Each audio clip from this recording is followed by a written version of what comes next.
Last minute nomination issues. Handling incomplete documents. This education video addresses a common issue faced during nominations, and that is candidates arriving at the last moment with incomplete documents and how such situation should be handled. Candidates are expected to ensure that all required documents are complete at the time of submission. If a candidate arrives at the last moment with incomplete documents, no additional time can be provided to correct these deficiencies. This may lead to complications during scrutiny and possible rejection.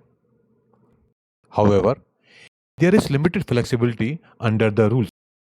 Certain documents that are legally permitted up to the time of scrutiny can still be submitted within the allowed time frame. These include a revised affidavit, which must be complete in all respect and submitted before the commencement of scrutiny if notice has been issued by the RO.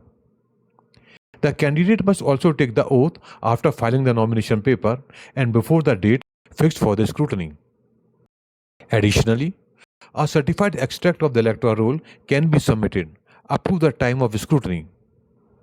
In cases where the no-do certificate was not filed along with the affidavit, it may still be submitted before the start of scrutiny if notice has been issued.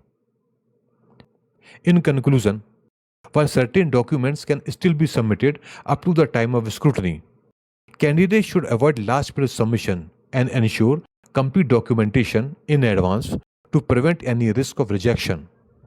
Thank you for watching the video.